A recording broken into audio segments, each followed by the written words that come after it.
Episode 22, Mother's Day Special, Part 2, Learnings from Mom. Hi, Peter. What's up? All good, man. Just enjoying the lazy summer afternoon. Yeah, now after this point, like you even forget to bother with the name of the days, right? Like it's just like, it's just one of those days. You don't care whether it's a Monday or a Thursday or a Sunday. It doesn't really matter. Yeah. Like I'm avoiding the cliche, but yeah, every day is kind of the same right now. Yeah. It's like on holiday, you don't bother with what day it is because you've planned out your schedule and itinerary that you have to go and see this monument and that landmark. It doesn't matter if it falls on a Sunday or a Monday or a Tuesday. It'll only matter if suddenly the monument says, please don't come on Sundays, we are shut. Then it's like, oh, yes, we have to remember not to do that. It's funny you're talking about holidays, considering that we don't know when the next holiday really we'll take will be. Yeah, that's the irony, right? Like we are dying to sort of go out, no pun intended, but yeah, we like want to go out and enough of this mode that we are in, which is not a holiday. It's just prison. But yeah. But yeah, let's not shift focus too much from today's episode because we're continuing our Mother's Day special. And this time around, we thought let's just keep it to the two of us. So I don't even remember the last time we did an episode, just the two of us. I think it was probably one of the first coronavirus episodes, right? Yeah, I think it was the first one where we spoke about kids during coronavirus. And then after that, we had a string of very, very patient and interesting guests. So, but yeah, today's episode is a little special because it's about us and our moms, right? So I'm not going to get an expert on the episode to talk about like our moms. We are the experts. So yeah. So today we are not just hosts, but we also our own guests. Yeah, and for me, Mother's Day, it's a bit strange, right? Because so it's been 12 years since I lost my mom. And when, one of those things when you keep seeing everyone putting up tributes and pictures and stuff like that, while I do miss her, it just becomes one of those days I miss her a lot more. And, but at the same time, I do look at all the positive things and just go back to all those great memories I have with her, which kind of gets me to this episode where I've been thinking about all the things I learned from her that kind of prepared me to be a parent so many years later. Absolutely. I mean, that's very sweet, Peter. How you look at Mother's Day for you, it clearly is a huge sentimental value, I'm sure. But for me, I find Mother's Day a little strange in terms of the whole celebration aspect, right? So I have never wished my mother on Mother's Day. It's kind of counterintuitive, if you ask me. So for me, it's just like any other normal day. Obviously, at home, like my wife will go out and say, "Oh, Happy Mother's Day," and then she'll pull our daughter also, so that she also feels a sense of celebration. For me, it's like a regular day. It's like, I mean, mom's here, I'm here. She's always been there. She's always kind of doing her own thing. Why should I remove one day out of here just to show my appreciation? It needs to kind of be a everyday thing. So for me, it's not a big deal. It's just that, yes, it's good that you're kind of commemorating a day for mothers. But yeah, I have my reasons not to kind of go for it. But yeah, I completely understand why others would. So this brings me to my question then for you, Nadir.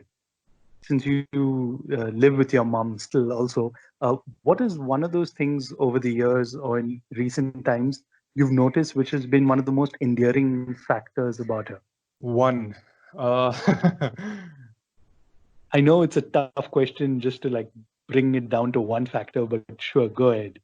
Yeah. So if I had to choose one, I think it would be encouragement, right?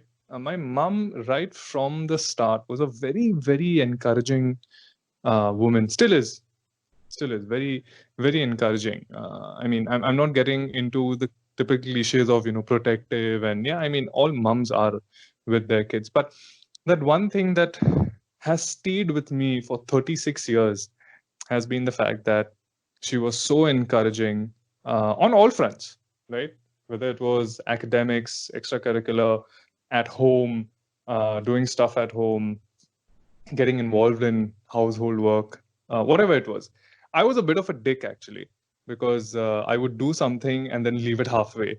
So I think that really got her, gears grinding a lot. But she still persisted with me. She still kept, going at it.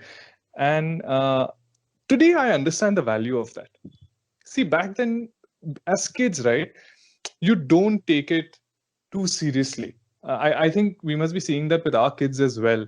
I mean, I understand they're young, 3 and 4 years old, and they still need to build that maturity. But when even now that I reflect, and I'm thinking that my mom was a district level table tennis player, and she had almost kind of reached the level of playing for state. But for some reason, my granddad, her father, didn't allow her, and typical patriarchy stuff. So she kind of pushed me like, you must play TD because I played TD for college and district and this and that. You must do it. And I did. I started playing table tennis and I got good at it. And then somewhere I just dropped it. Right. And then she saw that, oh, he's not doing it. Like he should be playing that sport, but he's not. Then she took up TT after all these years. And she said, I will come and play with you if you don't have anyone to play with. So she joined the YMCA. She enrolled herself, and then she would come with me and play, so that I have a partner to play. So she went to those lengths to kind of ensure that I don't sort of give up midway. But it's me that we're talking about. I still gave up, and I was like, forget it. I don't want to do anything with TT. What the hell, right? And she kept doing this over and over again for many things.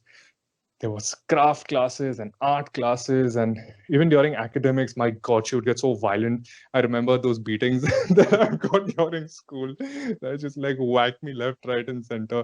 And she wasn't the one who'd be like, first aane ka hai and all of that. Yeah, she wasn't one of those. She's just like, just do well. You have the capacity to do well. You're not an idiot. So why are you making such silly, idiotic mistakes? So there also, like, she would stay up late at night, and I had a habit of sleeping early during school, obviously during exams, and then waking up at 4 in the morning, 3:30 in the morning, and do a complete revision till about 7:30, and then run to school and take the exam. And my mom would wake up with me, like she would, right? I would ask her, obviously, very shamelessly, I would ask her to wake up with me, and she would do it. She would wake up, she would sit with me. She wouldn't really indulge in sort of understanding what I'm doing, but she would just sit with me and like those 4 hours awake to ensure that I'm like doing my stuff. And she just kept that rigor was there throughout. I learned how to drive a car at the age of 14. I didn't go to any school or anything. She helped me drive. And where we stayed earlier, there's a huge compound that we had, a huge society compound where there was a lot of space. So I actually started learning how to drive, thanks to her, because she encouraged me to drive. And my dad would be like, are you crazy? Just send him to a school. Why are you, spending so much time doing this? Like, leave him. And for her, it's like, it's not about teaching. It's just about being there for him, spending more time with him. And I really appreciated that. And, she did the same thing or maybe more for my sister as well. So it wasn't like I'm the, precious one, the firstborn or whatever, and that's why I should get all the attention. She did the same. I think she went through the same rigmarole with my sister as well. And I think that's where you kind of see the energy that she brings for both her kids. And we kind of saw it, both of us were idiots, me and my sister. I think I was more so, but she ensured that whatever energy she kind of put in me, the same amount of energy went into my sister's upbringing as well. And that's what I kind of want to leave. I want to highlight the fact that she's been such an encouraging person even today. Like, she's so patient with all of us, and it's crazy. And yeah, that's one thing that I absolutely adore and love about her. What about you, Peter? I'm sorry, I've drawled on for a while. This happens when somebody asks me anything about my mom. So yeah, why don't you tell me what's that one endearing thing about your mom? For me, I would say perseverance was something I really saw over the years with her, and that's something each day I try to imbibe or take from her. So my mom, the first time she lived abroad was after her marriage, and no friends, no family. So they lived in Abu Dhabi, in United Arab Emirates, and it was just my dad and her. And not knowing anybody over there, she got a job, started working. Uh, she continued working after I was born. And, when you're young, you take things like this for granted. But I always saw her persevering through every little obstacle that we had in our lives. She had two more children, still continued working. And now it was three of us in less than 6 years. So, when I look at my life, we keep making small excuses and things like that and kind of give up. But she didn't. She continued going on. And that is something I learned from her when I saw is that, whatever obstacle she came across, she kind of found a way, found a solution to it. And she kept inculcating that in me because similar like you talked about your table tennis, there were many things in my life where I thought, when it came to academics or sports, that, what, I can't do it. There are others who are better than me. But she made me feel that, what, you have a gift and you will be taking it for granted. So you need to persevere. Same thing with my siblings. And now when I look back at all those years, three of us, where we've reached in our personal lives, professional lives, I guess, it's her hand that kind of played a very important role. And just that spirit that she had of continuing no matter what the obstacle in front of it. That's something definitely, I realize that I need to be passing on to my son also, because that's, something that runs within us in a way, I must say. No, I'm glad you brought that up, because now that we are parents, right? And if you kind of reflect on what you were as a child and try and put yourself in your parents' shoes, now you can see it, right? Because you are kind of in their shoes. I mean, you are a parent yourself, and whatever you absorbed from your parents, especially my mom, I kind of see it go to my daughter as well. Like very naturally, it just kind of flows. I don't need to, overthink it, or I don't need to say get up early in the morning one day and say, oh, today I'm going to be an encouraging parent to my daughter. No, I like you don't need to do that, right? Because it's now a part of your system. And I think that's the greatest gift that you can get from your parent. True. I mean, I agree with what you're saying, because one of the things while I was reflecting, I realized, and this part, not only what I got from my mom impacted me as a father, but also as a husband. Because, like I mentioned earlier, my mom was a working mom. So I always saw my dad do stuff at home also. And my mom encouraged not only my dad and my siblings, but also me. So considering I was the eldest boy, and how in stereotypical Indian houses it is, right? But we had a routine. There were certain days my brother, sister, and I, all of us would be doing household chores. There was no elder, younger, boy, girl. We were all treated equally. And that's one thing when I got married. For me also, it was like, yeah, I am capable. I've always been doing household chores, so definitely I should do. And now my son also sees that. He sees both my wife and I doing household chores. So definitely once he's slightly older, we're going to start encouraging him, because I think this is something that is taught to a child from a younger age. And the more you've seen it and doing it when you're younger, there is no stereotype that, he's a guy or she's a girl. There's no gender role specific. It's just, stuff needs to be done in the house, get it done, irrespective of who. So yeah, that's one. I really like the fact that you brought that up, Peter, because I think the generation, our parents' generation, they were at the cusp of, very ultra traditional way of living and raising children, and evolution, right?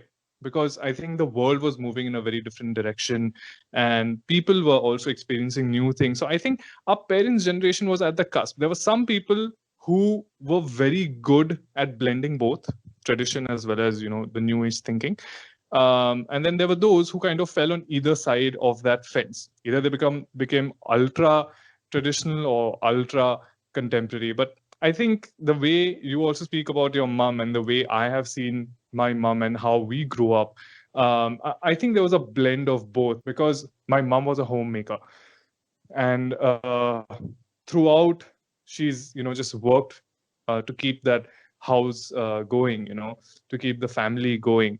And we also saw how much she struggled in her personal life and keeping everyone alive, literally. So we saw various aspects of her as well. And over the years, I've seen that she has also been learning, right? Because when you're kids, you turn to your parents to learn the most basic of things, and when you start growing older, you realize that, okay, now I can get my own information. But the beauty is the parents never stopped learning themselves. They also kept evolving with the children, because at some point they also want to keep up, right? And they say, okay, I want to know what my son is up to or what my daughter is up to. And to do that, I will also take the pains of understanding what is the world around us, and how has the world changed around us. So I appreciate the fact that our parents kind of do that, correct? That they're also evolving with us, and that's such a big deal for parents these days. Yeah, I mean, when you're talking about this, it comes to mind about, using technology, especially, right? Considering they didn't grow up with the kind of gadgets and stuff like that.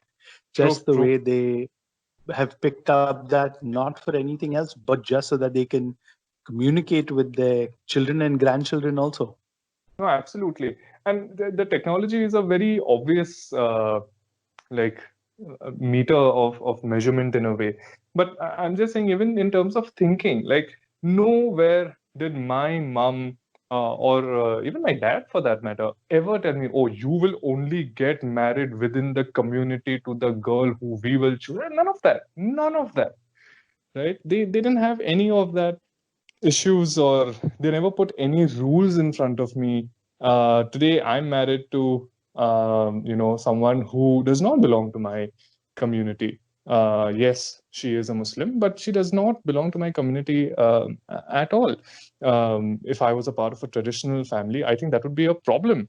Forget me. My sister is married to a Bengali, right? And for us, none of us are like, oh my God, what have you? No, it was like, wow, that's great. That's fantastic. Okay, can I have your room now? Because I want to give it to my daughter. So I think that was the way we were thinking, and not more like, log kya kahenge? What will the society tell? They really guarded us and protected us in those matters. And I really appreciate the fact that they also evolved as human beings. And that was just, that's something that will always stay with me. Peter, I want to take this opportunity to tell our listeners, what is your other birth name? So at home, I'm called Vivek. And the story behind that is kind of also the reason about my parents. So Peter is my grandfather, my maternal grandfather's name. And I was born within a few years of him passing away. So no one really called me Peter at home. I was always called my second name, Vivek. And for those of you wondering, why do I have a Christian and a Hindu name of sorts? Well, my dad grew up in a Hindu family, my mom in a Christian family. And for me, that was the thing when you're talking about you marrying outside the community. For me, it was a very normal thing, considering my parents, they got married in the early 80s. Interreligion was kind of unheard of back then. But yeah, I totally know what you're talking about, Nadir. So then this episode clearly had a guest, and that very special guest is Vivek. Yeah. So we've spoken about a lot of values, that our respective mums possess. But if you had to pass on that one thing, right, to your son. So yeah, I would say empathy. So I don't know if I mentioned on past episodes, but before my mom passed away, she was a primary school teacher. And one of the things I noticed from her was, while she had her own 3 children, her class, because she was the class teacher, was like her own children. So I used to always jokingly tell her that, you don't have 3 children, you have 33 children. Your 30 children in class are also your students, because she'd always be concerned, like every day while doing attendance and stuff. Oh, what happened to this one or that one? And she'd get very attached. And it was not only that; it extended to her friend circle, people that we knew. She always was concerned, if she knew somebody liked a certain dish that she cooked, she'd never she'd she'd make something extra for them and call them up and say, hey, I've made something for you, or invite people over and things like that. So she always had that thing where she felt for people. And when I was young, of course, when you're a teenager going through your own identity crisis of sorts, I was very selfish. I was like, no, this is my mom. She should do stuff for me. Why is she concerned about others? Who cares about them and things like that? But as I grew older, I realized that was one of those things about her. She cared about people. And till date, so many years later, that's one of the things that people keep talking about her. And I definitely want my son to learn that also, is that, while you have your immediate family, your parents and siblings and things like that, the people that you reach out to, you show love and affection to, and you feel for, those are the people that, sometimes become as good as family to you. So yeah, that is definitely one thing I'd love to pass on to my son. It's amazing when you actually were telling that story. In my head, I had already decided that was one of the biggest things that my mom has as a personality trait, which is she is available to everybody, right? She will go out of her way to help people, no matter who they are or where they are from, or what part of the society they belong. It doesn't matter. But that's who she has always been, right? But see, that's a trait that I think belongs to a lot of other people. But one other thing that I think my mom is, and I, for whatever reason, I can't really grasp the fact that she is such a social person, right? She will find time for anyone, for everyone, for anything, for any situation, even if it's by herself. If she has to go for a film and she has to watch it alone, she'll do it. Like she loves the outdoors. So I can imagine what her mental state must be right now, cooped up in the house for 2 months. But it's crazy. And that is something that I would love my daughter to also kind of have as a personality trait, because both my wife and I are complete anti-socials, right? We are happy amongst ourselves only. We don't really indulge too much with the outside world. That's just who we are, and a conscious decision I suppose we've probably taken. But my mom, even at like 60, 61, she's just absolutely raring to go out. She will finish all her work. She'll get everything done. It's not like she'll dump everything on, you do whatever you want. I'm going out. No, she will take care of you. Even if she has to go out for like a week for a holiday or wherever, she will sort you out for a week. Listen, I've made this for 1 week. I've told the help to this, and I've sorted this out. I've kept some money also. Like today, she still keeps money for me every time she goes out. It's like, listen, I've got 500 rupees in the drawer. If you need anything, take it. I said, yeah, okay. Like after a point, you don't know what to tell. I was like, listen, I make my own money, but it's cool. Like I think that's that I don't know. The only word that comes in my head is cord, the umbilical cord. I don't know why, but I guess it makes sense. But yeah, that's the only connection that'll never break, right? Where like your parents still want to give you a little money. Like, hey, listen, I'm going out for a couple of days. You keep some 500,000 rupees and see what you want to do with it. And I was like, yeah, that's cute. So I think that personality I would love my daughter to have. Obviously, that you can't teach these things, but we'll try our best to ensure that it kind of sort of passes on, down the generation. So yeah, that's something I would love my daughter to have. So I think, we've kind of made our moms red in the face with all that we've talked about. And at this point, pride saying that, yeah, it's all us. See, you all turned out this way because of us. So thank you to both our moms. But yeah, even though Mother's Day is gone, we'd love to hear, stories from your moms or things that you've learned from your mom, because I'm pretty sure everyone was nodding their head while we were talking, saying, yeah, my mom is like that. But what else did you learn from your mom that you'd like to pass on to your kids? Or are using it in your daily adult life. If you have any such stories, please write to us at popsinapod@gmail.com, or you can search for Pops in a Pod on Instagram or Facebook, and you can follow us, like our stuff, share our stuff, and leave an occasional comment or two as well. Until then, I am Nadir Pop. And I'm Peter Pop. And this was an episode for our mums. Thank you, and we will come back next week.